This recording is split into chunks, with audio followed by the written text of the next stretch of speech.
Hello people of Mine and Drive, and welcome back to another Driver San Francisco video. What? So, as you can see here, I've parked Tanner's car in this area.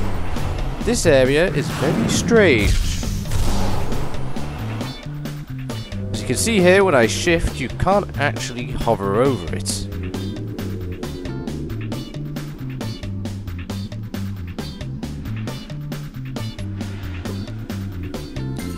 Now what's weird, in the early builds of Driver San Francisco, this area did actually have a fence around it, with some bushes and trees. And when you get the cops on you, you could just sit right here, because the cops can't get anywhere near you.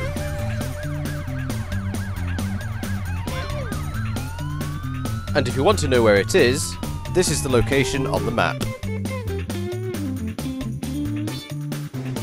So here's another glitched area which was found by Kilo from Driver Madness. It's easier to do this online as the ramp truck will stay still. Grab yourself another vehicle, take the ramp and try to land it between the barriers.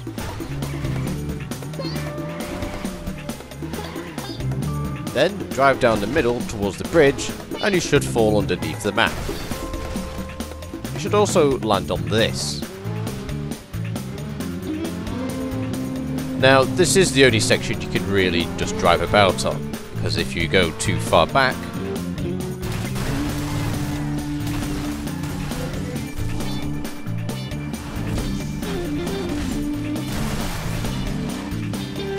you can't really go too far left or right of it, because once again, you'll just go back onto the road.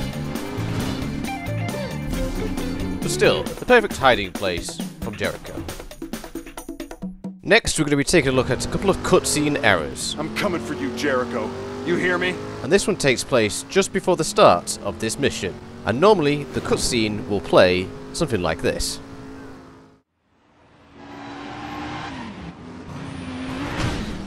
Give up, Tanner. Just relax. Enough messing around. You want to fight, Jericho? You got it. If you're dead, you won't have to fight me. Screw you, Jericho. I'm not giving in. I'm never giving in. So you may be asking, what's wrong with this cutscene? Well, it's actually supposed to have a piece of music played during it. But if we play the cutscene manually, well, it plays. Give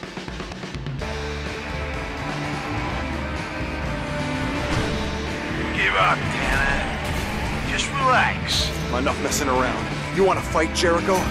You got it. If you're dead, you won't have to fight me. Screw you, Jericho. I'm not giving in. I'm never giving in. So this piece of music is actually very short, and it's actually a remix of, well, either of these two songs that are already in the game. Concentrate. Concentrate. Oh, crap.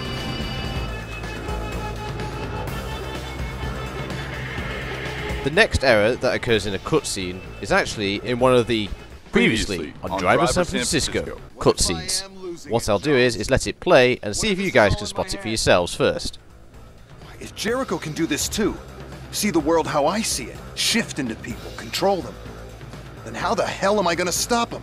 Ardell Williams is driving for Jericho. So it's only a small mistake. However, they have actually left in a clip which is from an older build of Driver San Francisco. As you can see, an old HUD of the Shift, and an actual scene that didn't make it into the final game. This is of course straight after Tanner gets hit by the truck, which I'll show off to you now.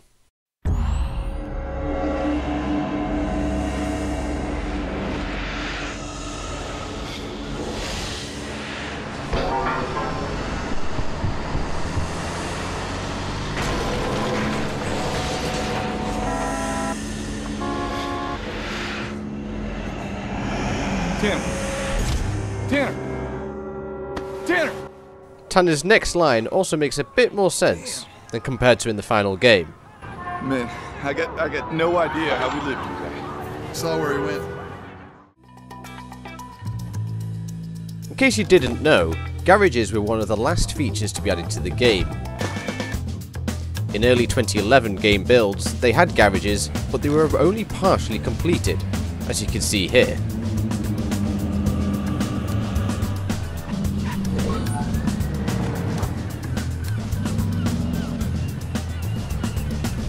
me, I'm glad they were added. But there was one very obvious mistake or glitch that occurs at one of the garages. Normally, you get a very short cutscene of your chosen car leaving the garage, with a barrier opening up. Seems fine here. However, if we go to Hunter's Point garage, here you can clearly see where the barrier is supposed to be. But when the cutscene plays, yeah, it slightly changes the location of it. This one was probably noticed by everyone who has used it. Now, there is also another garage which has a barrier issue, however, not as noticeable. At the Presidio garage, take a close look at this barrier. Notice the way it should open. Now let's select a car and take a look at the cutscene.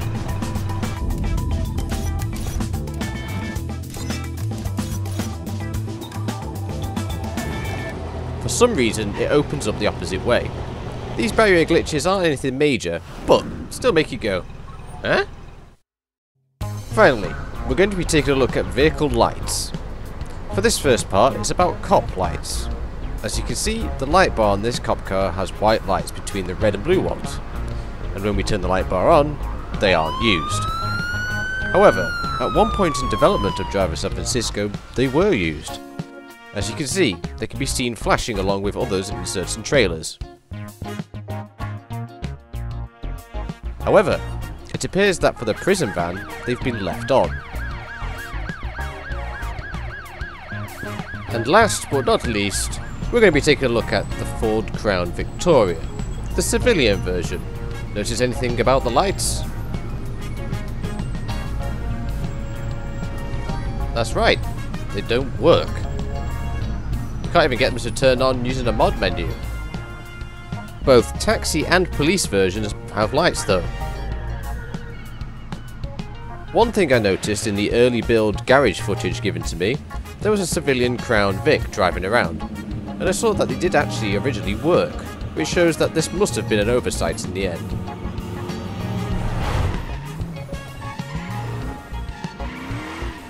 Well, that ends this video on random glitches and mistakes. I hope you enjoyed it, and don't forget to check out more videos from this Driver San Francisco 10th anniversary month here on Mine and Drive. See you again soon, drivers!